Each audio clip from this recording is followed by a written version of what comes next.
Hickok 45. What do you think about this baby? A Galil. This is known as a fine rifle by most people who know firearms.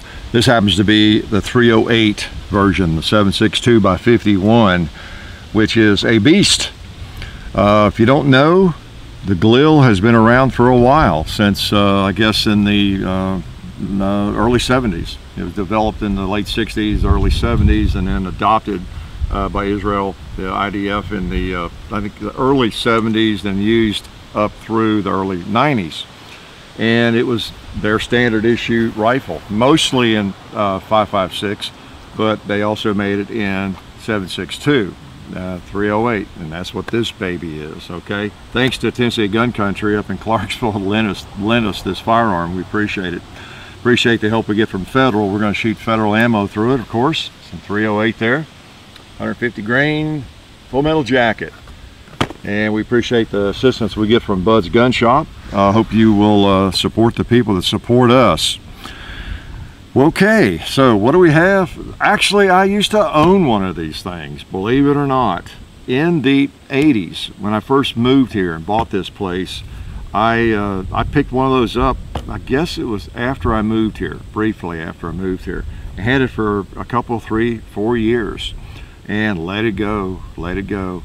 After the I think it was after the crime bill craziness, and it started shooting up in price, and somebody talked me out of it. You know, and I had my fun with it and shot it and everything. And having this around today makes me miss it, because I really forgot what a great rifle that it was. And there's a bee trying to get us again. I remember the other video where he was doing that on the microphone.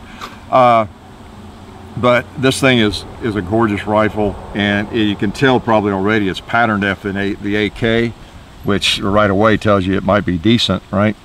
But yeah, I had one, and it just got away from me. But this thing is smooth. I have enjoyed firing it, and we're going to fire it some more. Why don't we just take a couple shots with it, okay? You think I need to leave the bipod open? Probably not. All right. We got a loaded magazine. Now we have a loaded chamber. Let's just go on over there and pop a red plate.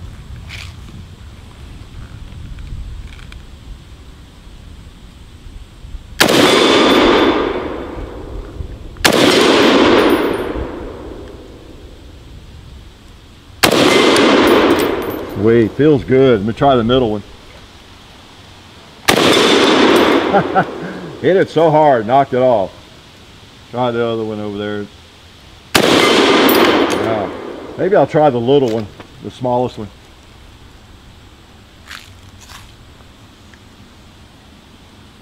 Oh boy, it's a shooter. So let's try something easier here, like a 2-liter. Easier. You know, I lost the sight actually.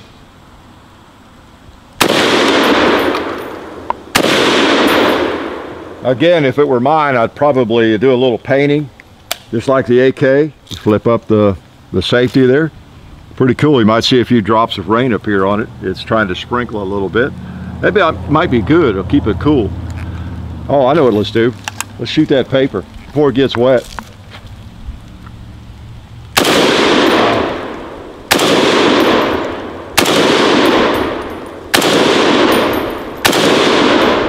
Let's put a couple on the barrel.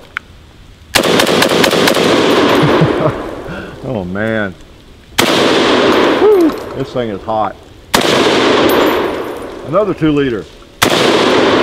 Let's smoke some pot right away here while it's still dry.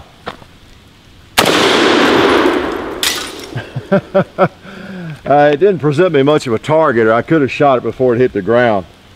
Let's take a look at this firearm. Okay, it's about empty. Not quite. All right. So much like an AK, isn't it? Like I say, this was the Israeli firearm, the IDF in the 70s, 80s, early 90s. They had used the FN, and they were having some problems with the FN, getting sand in it, and so they had some experience in various battles and wars actually with the AK, against the AK. And they got to mess around looking at it and kind of wished they had something that was more like an AK, that reliable. We all know it's famous for that.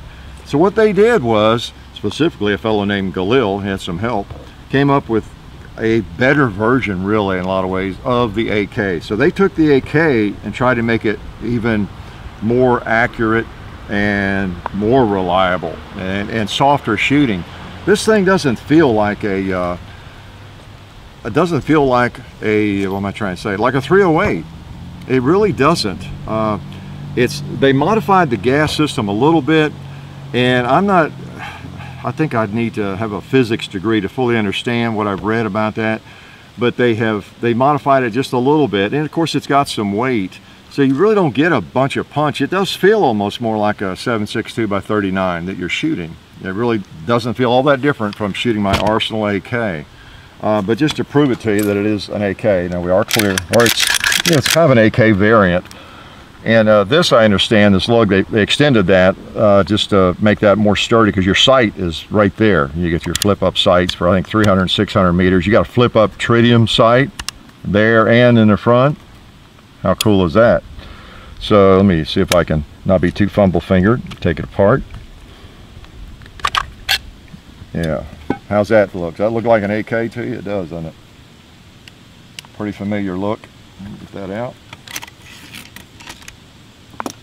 And gas piston and bolt and everything.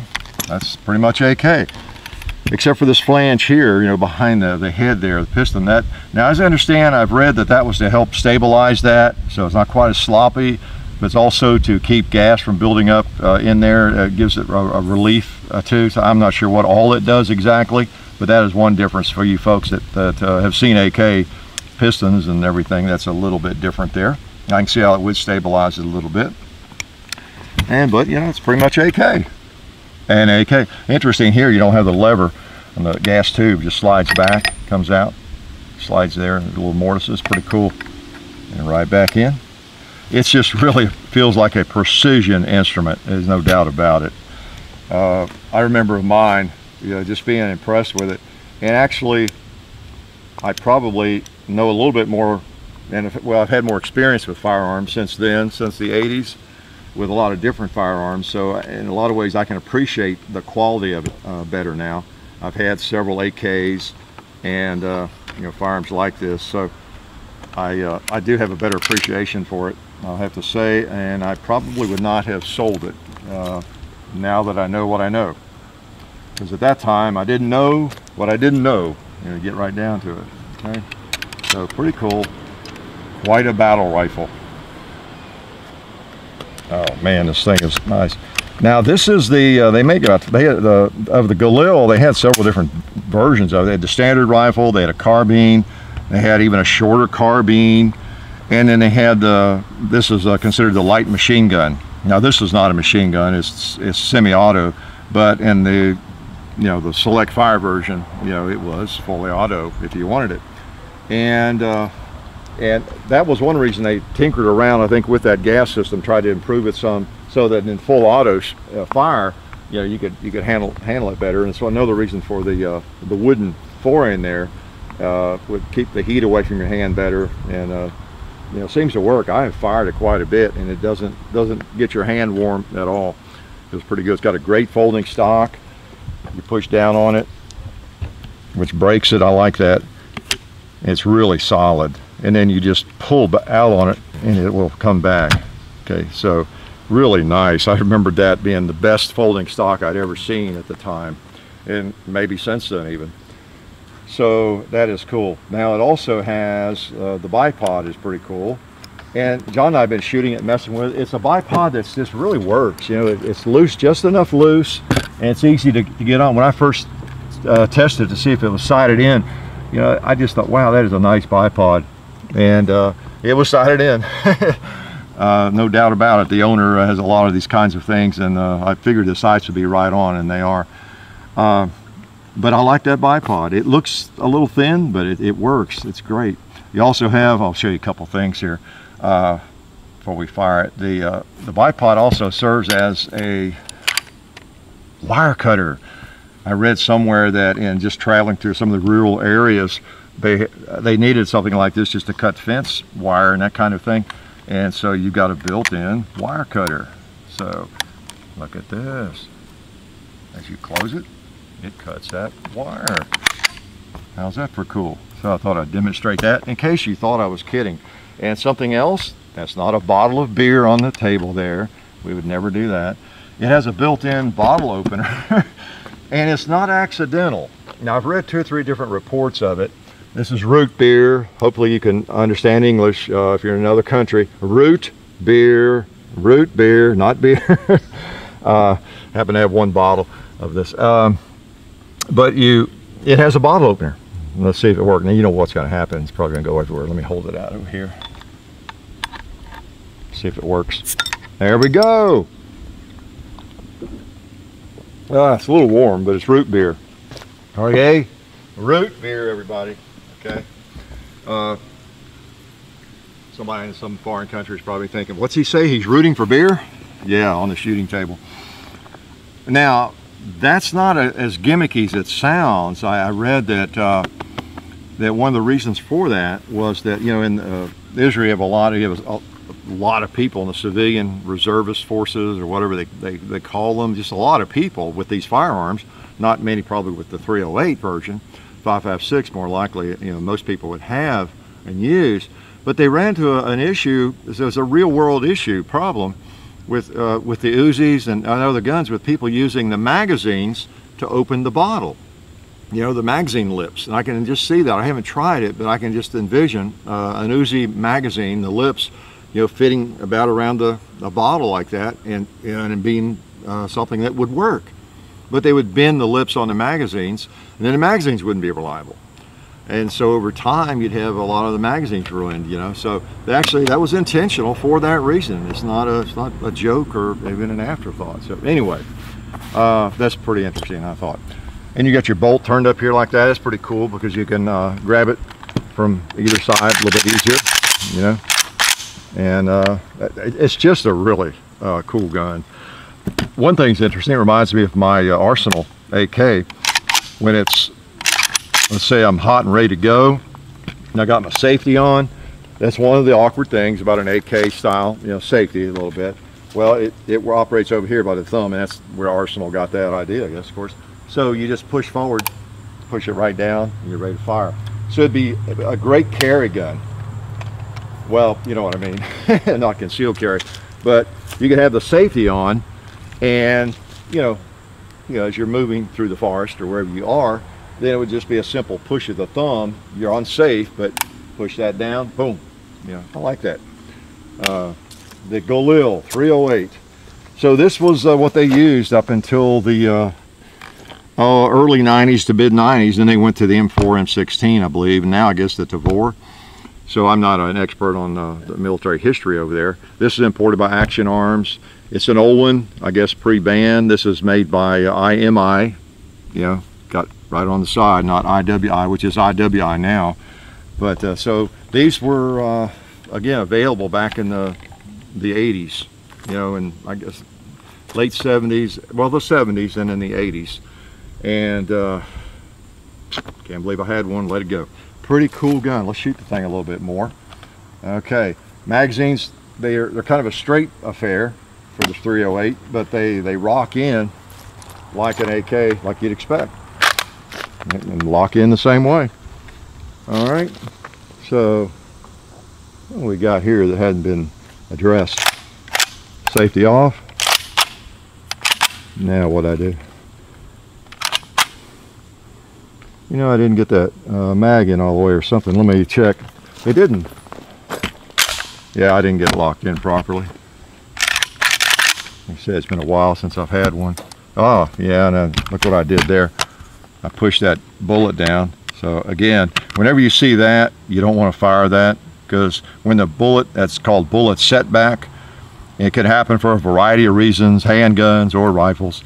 Or messing around like that, not having the magazine locked in properly or something, you know, it increases the pressure exponentially in that case. So I don't know that would have blown up or anything, but it does increase pressure a great deal. So we'll lay that aside and I'll just let John shoot that one. Funny, huh? All right, let me see now. What was I doing wrong? It hooked in there properly. Well, felt like the same thing I did before. I guess one thing I might have done when I didn't have the safety off, I messed with it there, did something. All right, 2 liter watermelon 1. I'm gonna save this guy. I'm gonna go over there and shoot something again. There's a little bit of cinder block. I can't really see it, but maybe I can hit it. There it is. Interesting. The dust actually gives me a better silhouette of it. The floating dust.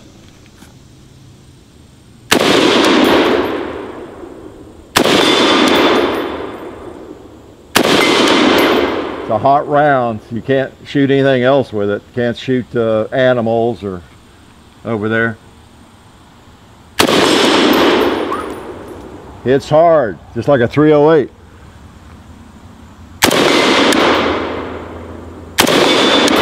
It's very hard. Let's put a couple in that barrel. An empty box jumped out of there. I might just go ahead and pop this watermelon. Or should we not shoot it? I know it. Let's shoot these two 12 ounces first. Yeah. All right. Butterfly, bring it out of the way. Here we go, watermelon. Oh, man. Woo! That did the job. I'm going back over there.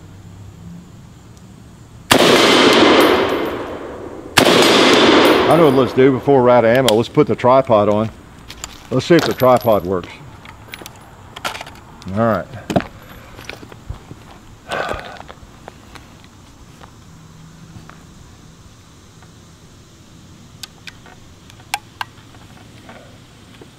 Pop the safety off. Okay. Hey, the tripod works. Nice. Nice. Click.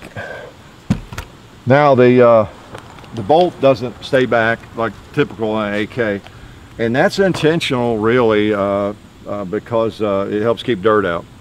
So that's one of the reasons they make them that way. I think there was some other lie I was going to tell you about that bipod. Did I call it a tripod? Well, I never did know much the difference between 2 and 3, but nothing like an AK anyway. They just feel great. Yeah, I like that bipod. It's not gigantic and heavy and in the way, and for something that doesn't have great lines, you know, like a M1A or a Garand, you know, this thing looks pretty busy. But considering that, it's actually a pretty convenient rifle, and it's got some weight, but it's not like picking up a BAR or anything like that. And if you do think it's kind of heavy, one thing you can do, I carried it over to the chapter 2 range earlier today, and you can just pick it up by the handle and take off. So that's pretty cool, especially if the barrel's really hot. So it's a neat rifle. It's really a piece of history, the Galil is. I don't think you find many people that don't have a lot of respect for the Galil. Again, most of them you encounter, I guess, would be 5.56, but it is highly respected and always has been, as far as I know. And I remember back in the 70s and 80s, you know, when I bought one of these, the 5.56s were readily available. They were around. I just still feel kind of the same way. If I'm going to have a 5.56, I just soon have an AR rather than a pretty heavy, big rifle, you know, chambered in that. And now they are making this now. I think, in fact, it just came out, at least available in this country in recent months, the Ace, and it's supposed to be a pretty nice rifle. It's an updated, modernized version of this. Okay, and I don't know a lot about it. I don't know if it's something I'd be interested in or not, but there is a newer version, you know, kind of this rifle. Okay, But man, this thing is cool. It's just, it is quite a piece of hardware. Everything about it screams quality. Like that, let me get the mag out. Push right there, a little longer flange on the right side, so sorry lefties on that. So I really do like the way you just push down on that thing, and then takes a little bit of force, but it breaks back open, locks up really tight. So that is it. The AK has shown up. There's so many variants. This was patterned. I think they looked hard at the the finish. I guess the Rk.62. I think I'm not familiar with that that rifle. I believe it was their service rifle, and in fact used I think the receiver for some of the prototypes. But you know, the Finnish people make some really nice firearms as well. So I can see what. In fact, that's another gun I had. I had a Valmet. I had a Valmet for a while living here. So it was in the 80s, late 80s. M78, M72, I forget the model number of it, but it was a big old rifle. I think it was bigger than this. Had a carry handle, 308. So there have been some big battle rifles out there, and some really high quality ones. That one was. So they borrowed obviously from that, the AK, and created a really nice rifle. And they're not many of them around. They're expensive. This thing is worth $3,000 or $4,000 probably. They haven't imported any for a couple of decades. And so, and there won't be, I guess, any more coming in. So hard to find, expensive, high quality, but you know, there you go. In a 308, that's probably one of the best 308s that's ever been made, be my guess. So I can't think of anything I forgot to tell you because I don't know much, but it's a cool rifle. Life is good.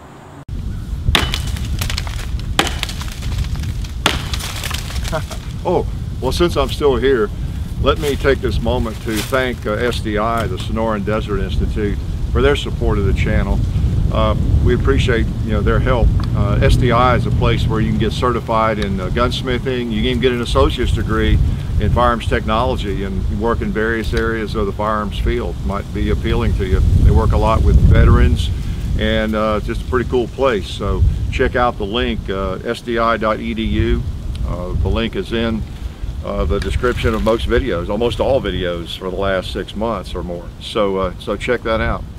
Also, while I have you, since I'm still here, be sure to check the links in all the descriptions, because you know we're on Full 30 now, also with all the videos. So there's a link in the descriptions to Full 30, as well as, of course, our sponsors, SDI, budsgunshop.com, Federal Premium. So all the good information is there, as well as keep in mind that on Hickok 45 and Son, we have quite a few videos over there. John's doing the gun culture radio show over there. Check it out if you haven't done that yet.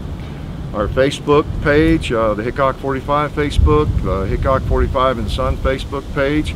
That's where we try to stay in touch with you and give you a little extra information. Even post pictures and a little video occasionally, just whatever. Mainly just a way to keep up with you all and provide some more information. You know, we're not really Facebookers, but it's a pretty good system for that, even though most of us are not in love with Facebook, right? So check all that out, and you really had better check it out, because I might just have to come to your house and have a chat with you if you don't. And I expect to have coffee and donuts ready when I get there.